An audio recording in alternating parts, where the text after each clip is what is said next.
Thank you for joining us, everyone. We're just going to start in a few minutes.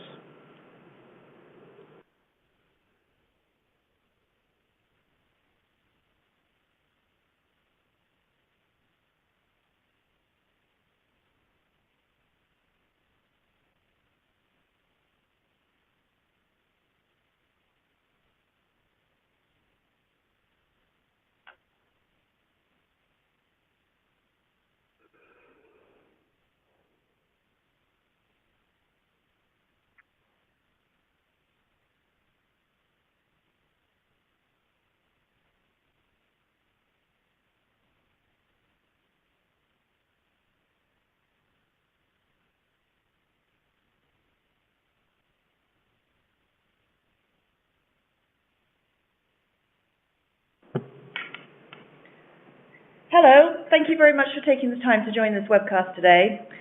We're talking today about the evolution of sales enablement with CSO Insights. Before we get started, just to note a couple of housekeeping items. First off, we're recording this session so that we can provide you with an on-demand version after the event. If you have any questions during the session, please do enter those into the questions panel to the right of your BrightTalk console, and we'll do our best to answer as many as possible at the end of this presentation. I'm Emma Dunstone, I'm the VP of Marketing at Showpad, and today we have the pleasure of hearing from Tamara Schenk, a Research Director at CSO Insights and the lead analyst on the Sales Enablement Optimization Study. Good morning, Tamara. Good morning, Emma. Thanks for having me. No problem, we're glad you joined us. In today's presentation, Tamara, we're going to be discussing the results of the 2016 Sales Enablement Optimization Study, which is conducted by CSO Insights each year. The topics covered will be the evolution of sales enablement, the outcome of enablement initiatives for the company studied, the importance of formalizing a sales enablement function toward achieving your enablement goals, and finally, how to focus your enablement and those key components as such. So Tamara, sales enablement is not a new subject, but it is and is still an evolving practice. I would like to start today's webinar by providing a bit of background on sales enablement and the data that you're about to present. I know this is your second year of studying sales enablement trends. What have been the biggest trends that you've seen, and what does sales enablement look like, and how has that changed over time? Yeah, thanks, Emma. What we've seen is, and we will chat it in a few moments, is that enablement is definitely a fast-growing discipline. And it impacts many functions within the organization, so it's not only a sales and marketing issue. And of course, as analysts, we're always very much focused on what is the business impact of sales enablement and how can you improve the business impact and what has to be done to do so. And so we will see also today it's a foundational prerequisites here you have to have in place, like the right way of customer journey alignment. You have to get your cross-functional collaboration right, a few things to be able to achieve the desired performance goals. Yeah, that's the few of the highlights. So then let's go into this, and let's begin with what I just said. Enablement is a growing discipline. So in our study, the CSO Insights, we looked at enablement since 2013, and as you can see here, so back in 2013, 19.3% indicated and said, yes, we have something like an enable function, discipline, program, or initiative. And now in 2016, what we've seen here, we have 32.7% of the participants who said, yes, we have an enablement function. So this is an increase of 69% just in these 4 years. So, and then let's look at the other hand side, and then let's see, but quota attainment is decreasing in almost the same amount of time. So we studied this in our sales performance optimization study for years, how quota attainment evolves. And back in 2012, there was a quota attainment, an average quota attainment of study of 63%. And if you look at the numbers, now we're down at 55.8% quota attainment, and that's the average quota attainment of this study, and it matches pretty much the values we get also from other studies. So the question becomes, from an enablement perspective, so, well, this is really an important metric in any sales, or it's not the only one, but it is a relevant one. So what is actually done to equip salespeople so that they are able to hit their quota? And before we go into the details to answer this question, I would like to show you a few demographics of the study. So we're really proud to say that this is one of the rare global studies on sales enablement. You can see here on the left-hand side, North America, of course, but the EMEA region, all the other regions of the world have participated in the study. We have different company sizes represented in the study, as you can see it on the right-hand side. And another data point I know many of you are interested in is what is the reporting structure of sales enablement? And the question really is, where in sales is sales enablement? So we see that from the growing discipline itself, that more and more enablement reports somewhere within executive sales management, and especially in large companies, sales operations is a home for enablement. And also, of course, marketing is a home for enablement, especially in the medium-sized companies and for those who have a strong focus on the content part of it. So then another foundational slide I would like to share with you, that we're all on the same page. What is it actually we're talking about? So sales enablement, if you ask 10 people, you still get probably 10 different answers and perspectives on that. So at CSO Insights, we put a lot of effort in it to come up with a comprehensive definition that's, of course, also based on my past. So I had the pleasure to evolve enablement from a program to a function, to a strategic discipline, IT systems, a global IT service provider. So we came up with, what is it? Salesforce enablement is a strategic cross-functional discipline, and it's designed to increase sales results and productivity. And we do this by providing integrated content, training, and coaching services for salespeople and their frontline sales managers along the entire customer's journey, and of course, powered by technology. So a simple definition that makes sure that we know what it is, why are we doing it, how we do it, for whom, what's the main design point, and again, how. So technology is definitely an important element here. So it's clear that decreasing quota attainment is a huge problem. I'm sure that so many can relate to that pain of declining productivity and effectiveness in the sales organization. So now that we know what the overarching problem is, what have we learned from the study, and what outcomes do you think we should expect from implementing a sales enablement function? And more importantly, what should that function look like? Yeah, we can answer a little bit of that. So let's look into the outcome of enablement initiative. And let me also share why how you approach sales enablement is so important and has such a big impact on the outcomes you can actually achieve. So here, you can see that the outcome of an enablement initiative is currently not that satisfying. So in a nutshell, you see here that 2/3 of the study participants met only some or a few of their expectations, or they didn't take any enablement initiative in the first place. But on the other hand, there is also 1/3 here of the study participants who met most or all of their expectations. So there is a lot we can learn from those who met most or all of their expectations, and that's actually what we did in the analysis of the data, and what are we going to share with you. Okay, thank you. So if you look at the results that you've seen, why are there so many outcomes of sales enablement initiatives that aren't satisfying? And looks like you've got some answers here about what the reasons for that dissatisfaction. Mm-hmm.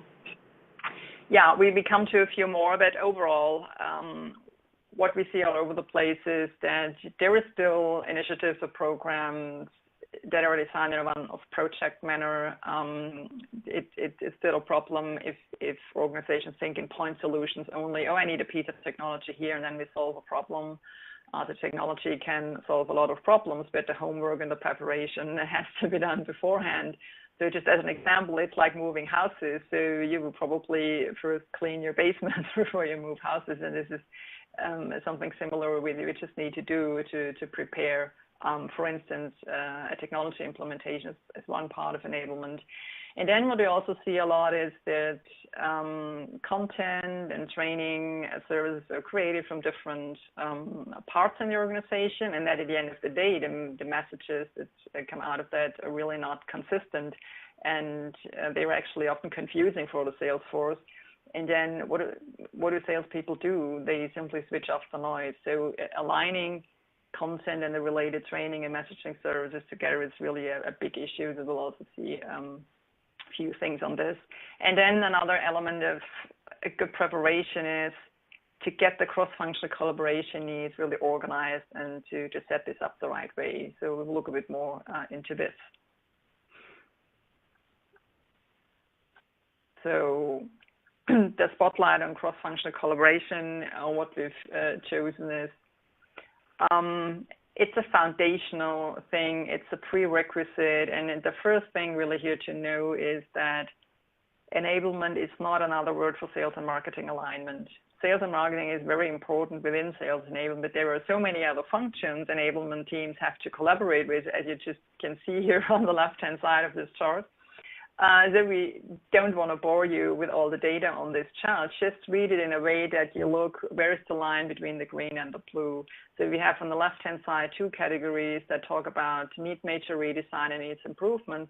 On the left-hand side, the two other colors are, they say meet expectation, exceed expectation. So if you look at the top of the chart, you see that product management and product development, that apparently we have a lot of room for improvement and a need for major redesign when it comes to collaboration. And on the other hand side, if you go down to the chart, you see that executive management and sales operations are actually the functions where collaboration seems to work pretty successful. So this is just what we wanted to show here. So there is a need to set up a collaboration a bit more in a structured way. And if you look at this one, what we also asked the participants of our study, so in which way do you collaborate with the other functions in your organizations? And interestingly is that 68% collaborate on an ad hoc basis or on an informal basis, which means we have some ideas and some guidelines that actually we didn't implement it in a proper way. And then you also see that 21.7% they work on a formal approach, and we will see in a minute that only this small group of participants who work based on a formal approach have set one of the cornerstones in place to really meet their expectations, to create the outcomes they are looking for. So what we did here is we looked at the results of this group of participants in the study. Is that we work based on a formal cross-functional collaboration approach, and we mapped that to the others who said, I don't know, for us it's ad hoc or it's informal, and we just looked at the outcomes they achieve. And you can see here you're much more likely to achieve your goals and to meet expectations if you work based on a formal approach of collaboration. And then you want to know, so how does that look like? What does that mean to have a formal collaboration approach? And we have an example I would like to share with you how you can begin to think about it. So for all the functions, you need to create enablement services. For instance, you need marketing and probably product management to create content. You need learning and HR for specific training services, and you probably need sales operations for other parts and so on. So for all these teams, you need to create content with, begin to think in a very simple process. It's a kind of production process. So you need to define the enablement services you want to create. You have to map them out to specific buyer roles, to different phases of the customer's journey. And then you are in the phase you have actually to create them. And if you work internationally, of course, also think about translation and better localization. And then you come to phase you want to provide your content services, you want to publish them, and you want to offer your training services, whether this is e-learning or on-class services. And then at the end of the day, you want to track the interactions, you want to track the activities, and you also want to measure success. And in parallel to such a production process, just define the roles per content type. For instance, for a customer success story, probably marketing and the related account manager are important roles that have to drive this. If you think of an attachment, of a legal attachment for a contract, so you will probably need sales operations or legal department to contribute. And just these things just have to be defined ideally per content type. So that's just an idea how to look at it. If you're interested in more, we have a ton of ideas on how to help you with that.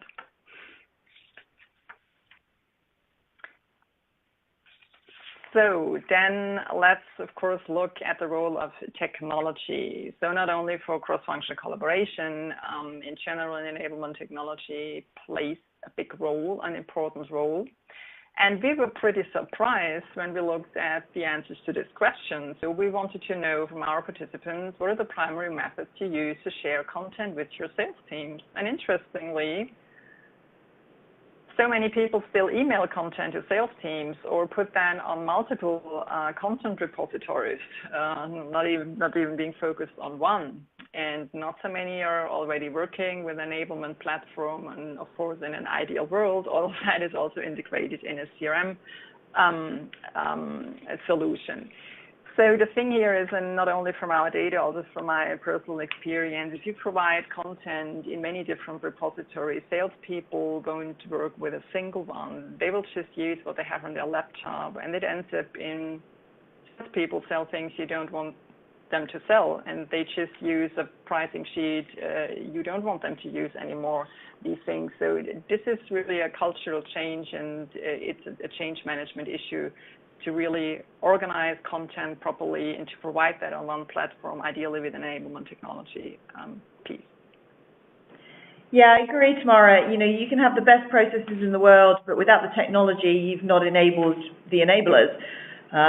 Technology, yeah, exactly. Yeah, exactly. You know, technology is a crucial step towards the success of your sales enablement initiative, and it can improve, you know, it's a key component in supporting cross-functional collaboration.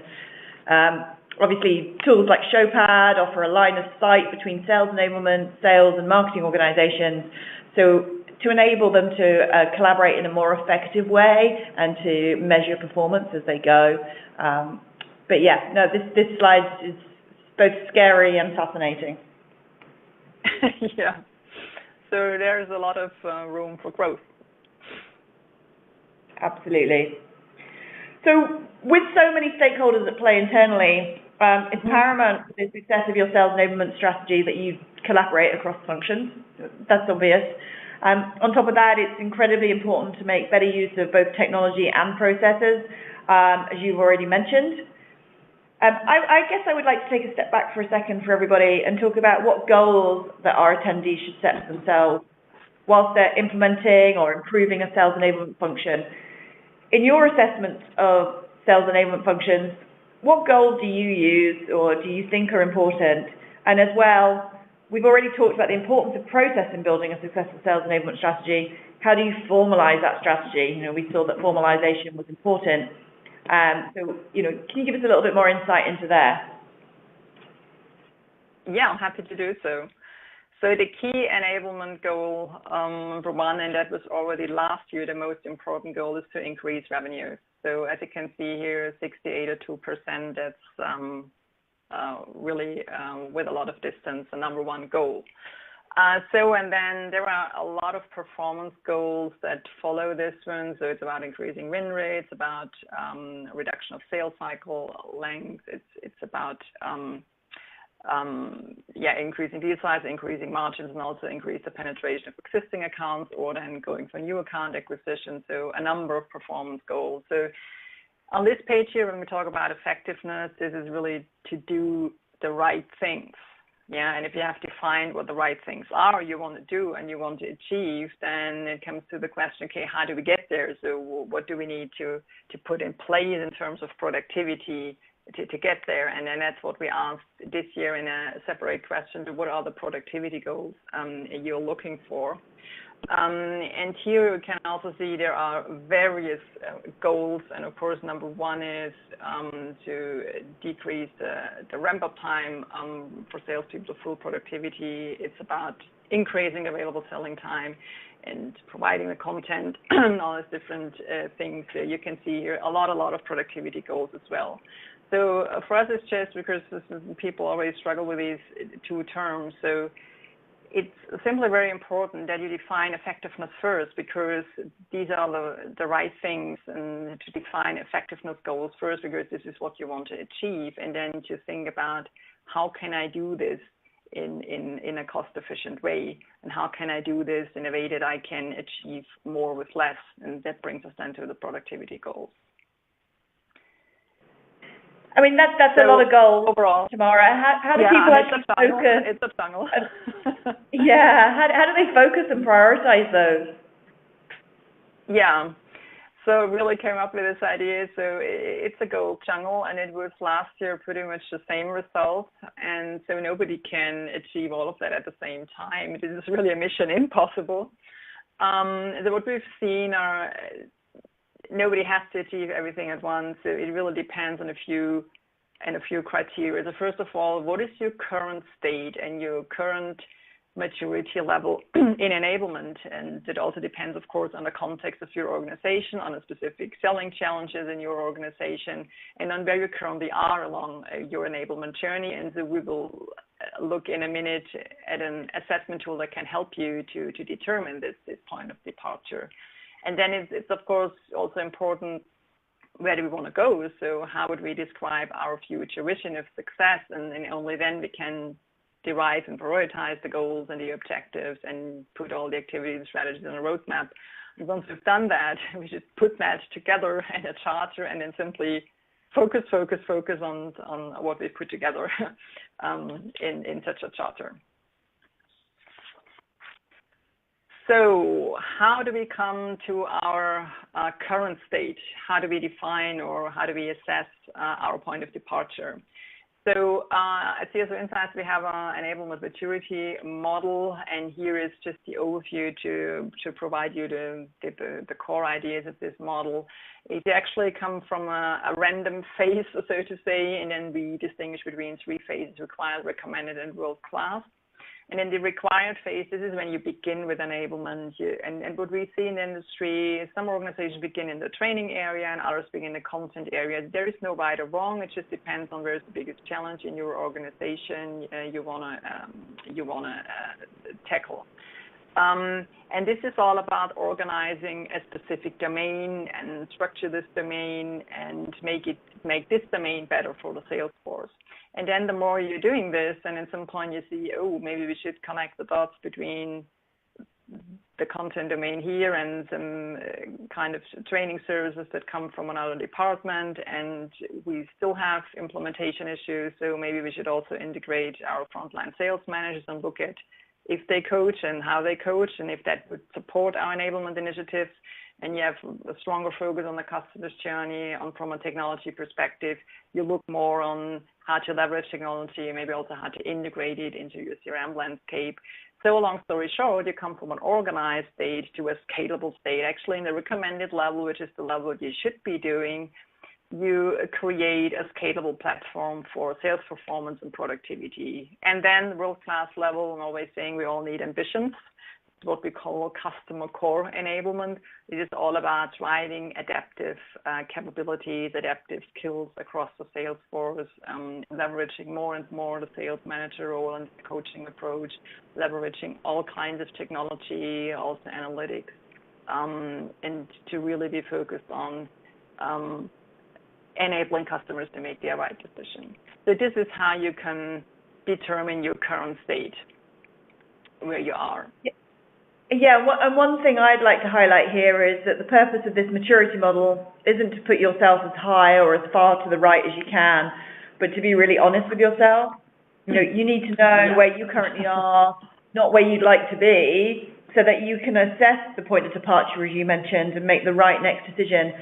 I think oftentimes people are very tempted to place themselves, more mature than they really are. But this is doing yourself a disservice. You cannot make an informed decision based off a faulty assessment. You can't put the right processes in place, and you can't measure the performance or how you've moved forward. So I love this slide.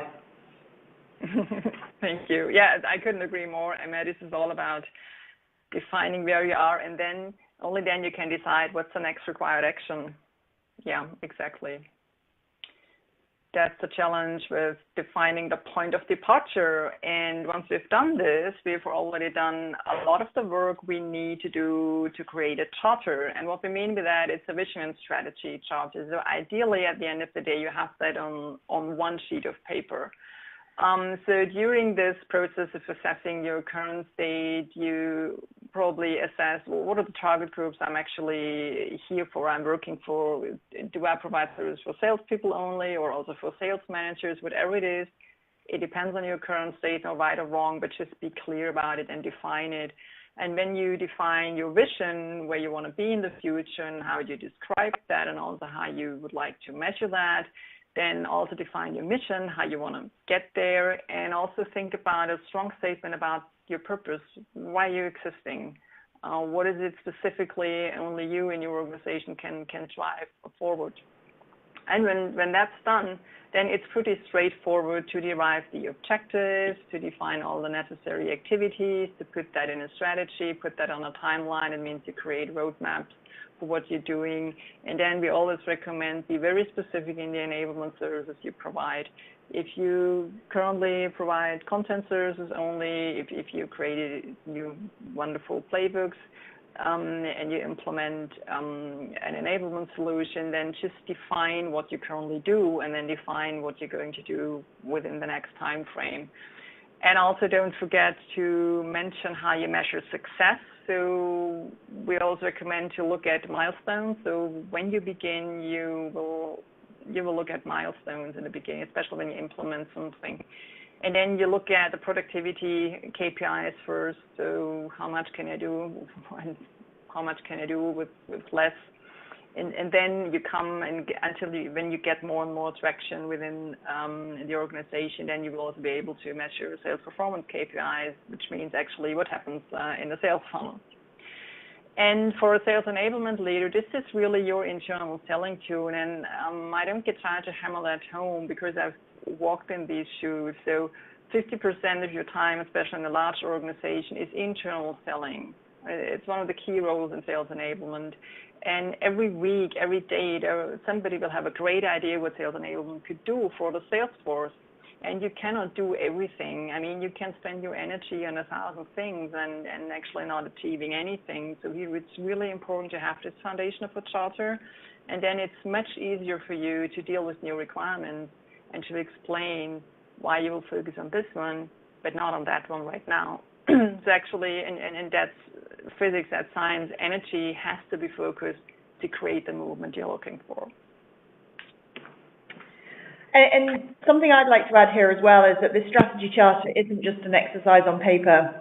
It really has an impact, and people with a formal enablement structure are more likely to achieve their goals. And to me, this charter is a necessary step towards building a formal structure, however you call it. Yeah, absolutely. And yes, it's not a paper work. It takes a lot of collaboration work with others. And then to get buy-in from all the executives, you need a buy-in from, absolutely. So, and then the question becomes, does it make a difference if I have one, if I have a charter? And as you mentioned earlier, the question how you approach enablement really makes a difference. And as we can see here, you achieve better outcomes if you have a formal approach, simply because you really focus your energy on an agreed strategy to achieve agreed objectives. So if you look here at the difference between 34 to 7% and 51%, the difference between the group who works in a one-off project manner or informal way, and they couldn't achieve so much of their expectations, but the other group more than 50%. So this is a difference. So it's not the only element, but we currently talk about really foundational steps you should put in place to be able to drive performance.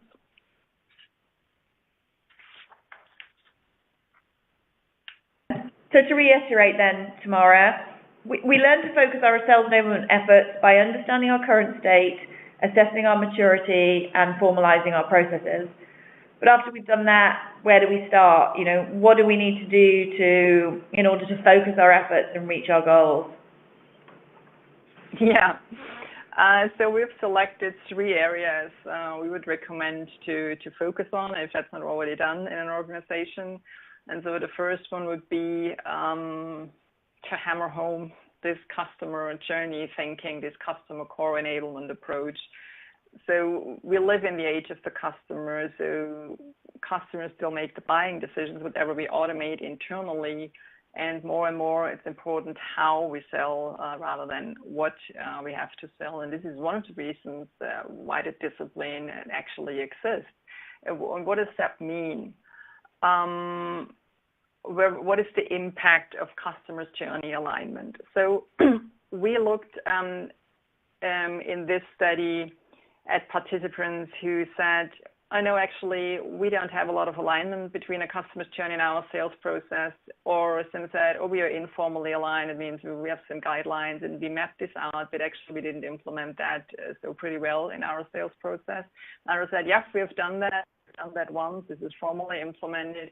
And then there are others who say, yeah, we have done this and we've implemented it, and we've also made sure that we have mechanisms that allow us to dynamically see what needs to be changed internally.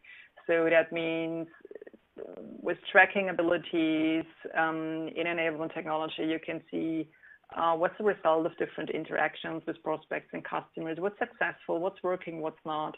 And you can also see when behaviors change, and then you can make the necessary alignments internally.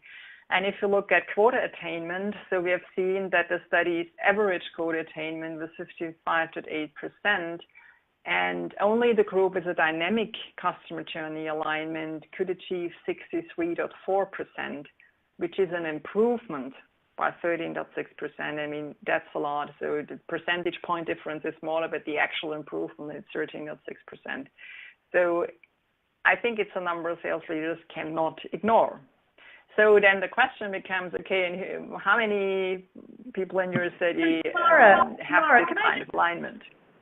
Can I just make sure I got that right on that example you just gave, because that's really important. Let's just say that each of your sales reps carry $1 million quota each year. And if they're averaging 55.8% attainment, then they're closing just over $500,000, correct? And if you improve that by 13.6%, you're adding almost $100,000 more per rep per year. And so at that $100,000, if you have 5 sales team in your sales team, that could mean another $500,000 in business each year. And with 50 reps, that's $5 million. I mean, I guess you get the point, just that 13.6% improvement in quota attainment can make a huge difference, and almost, it delivers ROI on the sales enablement program in itself, right? Yeah, absolutely. So thanks for this example. It is exactly how it works. And this is significant. Yeah, especially if we're in a situation where we complain about quota attainment that are decreasing. So, and this is one of the cornerstones to put in place to enable the sales force to really hit their quota. Absolutely. So, and the lucky group in the study who can take advantage of these 13.6% improvement in quota attainment, that's the smaller part here, the 27.7% of the participants who said we have this dynamic alignment, and all the others will end up more or less about average performance. Yeah, and then you may, of course, ask, but when I'm formally aligned, why is there no difference? And honestly, we asked this ourselves. And then if you think through the whole process and you see what the problem is, if you have a formally aligned sales process and you don't have implemented mechanisms that help you, that allow you to quickly adjust what's changing at the customers, then you could actually create an obstacle for yourself. So this is why the difference between formal alignment and dynamic alignment is so important, and also why you should aim for a dynamic alignment. And then there is not only quota attainment, so we put that here on this slide as well.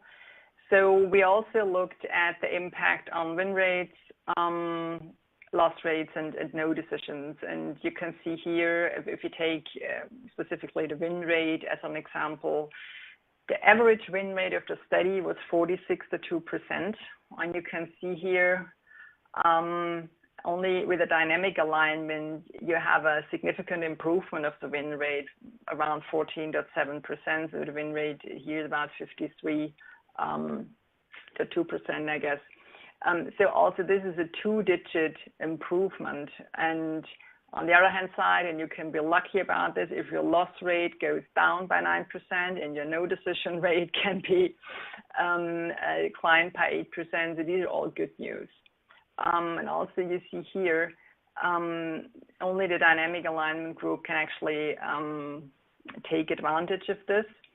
And one more sentence to this one, if you don't care about your customer journey alignment, it's not simply just that you, okay, then I get average results. No, your results will be below average. Yeah, look at informal alignment, 44 to 2% win rate. Yeah, it's 2 percentage points below the average. So also this is important for sales leaders to have in mind. So this has to be a key priority to get a customer journey alignment right. So another one, and let's touch this quickly because new hire ramp-up time and onboarding, this is really worth to have an webinar on this topic. We just looked here, wanted to give you some data on new hire ramp-up time. And also this is like assessing your point of departure in enablement, being honest in analyzing your real new hire ramp-up time is really important. And mainly for this reason, because the new hire ramp-up time is increasing. So if you look 13 years back, the ramp-up, only 40% had a ramp-up time that was bigger than 7 months, and now 60% reported a ramp-up time that's bigger than 7 months. And now look at a fiscal year of 12 months, and then look at how many new hires you will have and when they will come, and then factor in the ramp-up time until full productivity. And then you also see how many high-performing salespeople you need in your sales force to cover that, to ensure the success of your sales force for this year. And another thought we wanted to share with you, another data point we would like to put in your mind is also look at the average deal size, because the average deal size really impacts the ramp-up time as well. So as you can see here, just at the top of the chart and at the bottom of the chart, at the top is an average deal size smaller than 25K. And at the bottom of the chart is an average deal size that's bigger than 100K. And you can see here that for the big deals that are bigger than 100K, so 50% of the participants need between 7 and 12 months, and 22 to 5% need more than 12 months new hire ramp-up time. And then just look at the difference. If you have a smaller average deal size, 41% can do that in less than 6 months. So it is really important to know when you analyze the ramp-up time in your organization to set up a specific onboarding programs. I'd just like to pause on the ramp-up time a second, if that's okay. Mm-hmm. You know, new hire ramp-up time and a quota attainment and win rate are often used as a leading indicator of sales effectiveness and the overall health of your sales organization. And during this presentation, we've seen evidence of both of decreasing quota attainment and increasing ramp-up time. So I really want to emphasize how reversing these trends depends so heavily on the right processes and technology, as well as effective collaboration and transparency. You know, and I guess above all, as you emphasized throughout this presentation, having a formalized sales enablement structure has the greatest impact on reducing ramp-up time and increasing quota attainment. So I just wanted to just pause and bring that piece out. Thanks so much, Emma. Spot on. So I think that's the topic you love, content quality. Yeah, absolutely, absolutely. So yeah, I'll let you go through the slide and then I have some questions. Yeah, we could avoid it for 40 minutes to talk about content. Now we do. So yes, content matters. Content quality matters even more. And of course, content in context matters more and more. So long story short, we asked the participants of our study many things about content. And this is just the highlight, the aggregated highlight. So we asked them for many different content types about the quality they perceive. If they said, oh, that needs major redesign, or that needs improvement, or actually, no, that's pretty good, that meets my expectations, or even if it exceeds expectations. And we could clearly make a cut between meets expectations and exceeds expectations and the improvement and the redesign part, and we could really see that, and it brings us back to one of the key metrics, the quota attainment, that the quality of your content really matters, not only for the customers directly, but also then indirectly for the sales performance in your sales force. You look at the quota attainment here. So this is an improvement by 6% compared to the average quota attainment of 55.8%. Also, this one should not be ignored, especially if you look at the downside of it. So if you have an issue with the quality of your sales content internally, then also here you won't end up simply on average. No, your quota attainment goes down, a decline is 5%. So also here, content matters. It really does. Yeah, and then, so to just kind of paraphrase that back to you, bad content quality has a direct impact on quota attainment and overall sales effectiveness. If your content sucks, you're worse than average in terms of quota attainment, and vice versa. If you have high quality content, it leads to above average quota attainment. That's music to my ears, as you can imagine. I know. And we have some other areas for content improvement, I guess. Yeah, what does make content ineffective, and how do we know what it's used, and how does that impact the effectiveness of the perceived quality of our content? Yeah, so here's another chart with a lot of data, and I just want to help you to read this easily.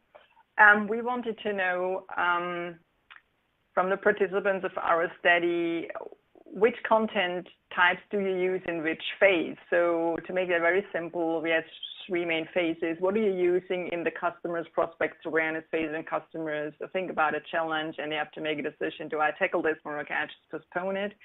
And then when they made a decision, of course, we will buy something. We are in the kind of buying phase, and this is when salespeople switch from lead to opportunity. It's the actual buying phase. And then we also wanted to look later on at the implementation and adoption phase. And just if you look here at the colors, you see 2 things.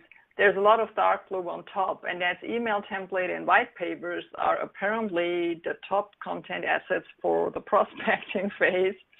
And then there's a lot of green, and it means actually the most content is actually used when we're already in a buying phase. And of course, we can debate an hour about this chart, but I was really surprised that, for instance, customer case studies and references, when I can show a prospect what kind of business value he or she can achieve with a certain service, but it is not used earlier on. Just compared to email templates and white papers, but we will probably get more data on this if we focus more on analyzing this one. But really, it's about timing, about relevance, and it's about value. So the right thing at the right time, isn't it? Yeah, absolutely. And, this very much aligns to what we see through the analytics that we have on Showpad and how content is used at different stages of the buying cycle. Mm-hmm. As you mentioned, delivering a timely and relevant message that delivers value is a key component towards aligning yourself to the customer journey. And it really does start with content. It's so important for marketers to be able to see what content your sales teams are using in the field, what content is most commonly used throughout different stages of the sales cycle, and what content is actually driving deals home. And again, relevance is key here. Showpad, for example, and other types of solutions, can provide the ability to recommend your sales team the right content in the right context at the right time and related to that particular customer, and the necessary information to allow you to tailor your content to different buying stages and personas. Mm-hmm. with that kind of information, it's a breeze to be able to align your sales process to the customer journey. And, ultimately, the more you enable your sales team to do that swiftly and easily, the more time they're able to spend selling. Yeah, absolutely. So that's, of course, the ideal world that the right content types are recommended to salespeople depending on their opportunity, on buyer role, customer journey phase, business challenge, and then all these things. But back to what we said earlier, it also requires to make the homework and really get the content management organized and structured as well. And then technology can create great things. So then you probably want to know, okay, so many content types, and how do I do this? And here is a framework I just wanted to share with you. We have a lot more details on this one. If you think about how do I assess my current content and how can I design future content and what is it actually salespeople need to achieve in these different phases. So then, especially from an enablement perspective, we should always be aware of the challenge salespeople have to face in these different customer journey phases. So in the awareness phase, they have to create a future vision of success with them. They have to show what kind of value and which value can be achieved and how with the products and services you provide. And later on, they, of course, have to be the best buying option. And then later on, they should make sure that the value that has been sold gets created. And they also want to leverage the value to possibly create add-on business within this account. So especially for content, it's very important to tailor content types to these different phases. So a deep dive technical presentation won't be necessary before the buying phase normally, but the business value that can be achieved and how to do that, and this is much more important earlier on. So for training, so for one reason, training is also in these tailored buckets here.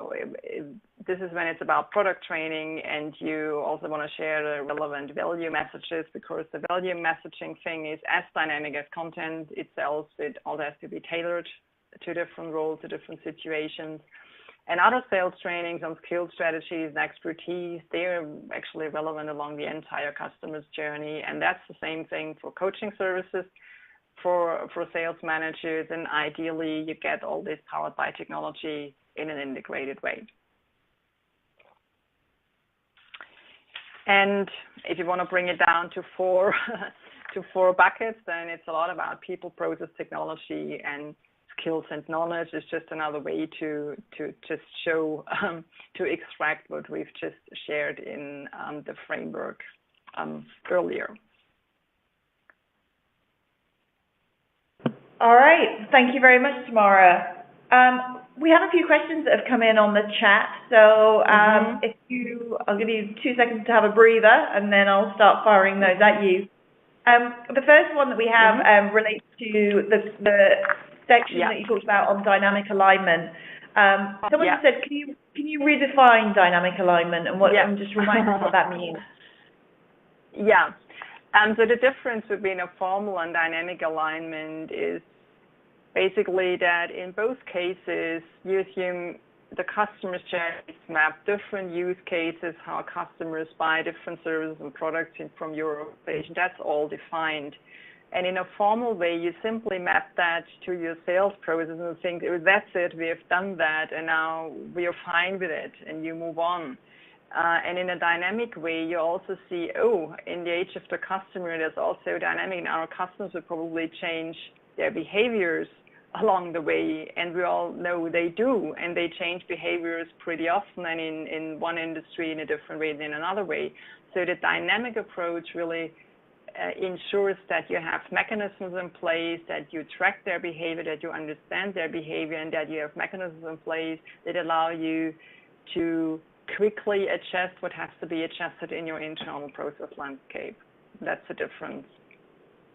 Okay. All right. Thank you. So think about different sizes of organization. There's a question about an SME approach here. Mm-hmm. How do you execute and implement enablement strategies when you work in a very constrained budget and resource environment? Is there a way that an SME can make it work? Yeah, absolutely. So, I mean, not only SMEs, I also know from large organizations who work with those budget situations. It just comes in different forms and shapes. Whenever this is the case, and honestly, we never have enough budget. So there are two ways I would like to share, especially in an SME case. The challenges may seem simpler. It doesn't mean they are, but they probably seem simpler. So it's easier in an SME environment to really focus on what's most important right now. So that helps you to focus the budget you have. If you say, we need to get our value messaging right and then improve our content in this, then you only do this. And as a next step, in the next quarter, then you roll out the specific training services. You just don't do it at once.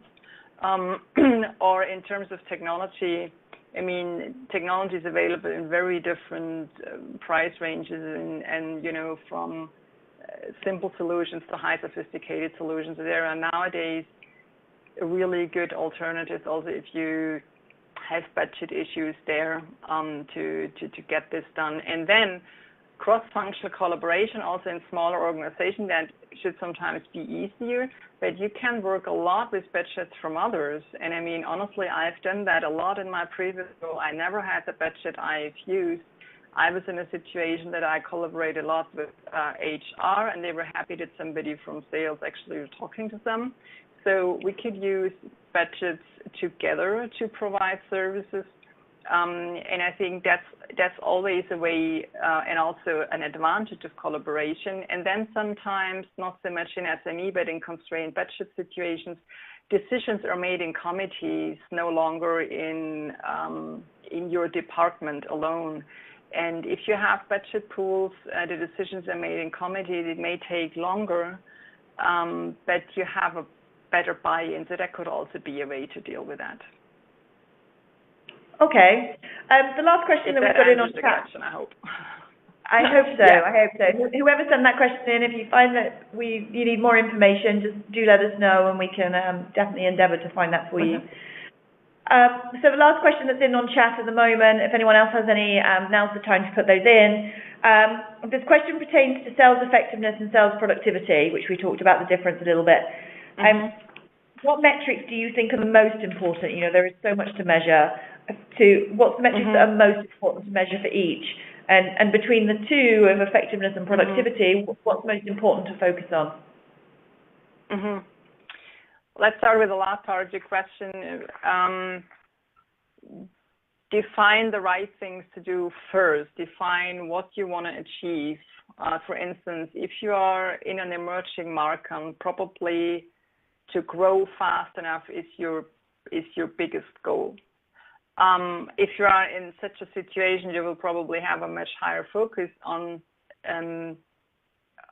new account acquisition compared to a situation where you are already the market leader and you're fighting for margins and are fighting to remain number one. So then you will have a higher priority on how to deal with existing clients. So this is all in the effectiveness performance areas. So define that first, and it has a lot to do with the business and the sales strategy.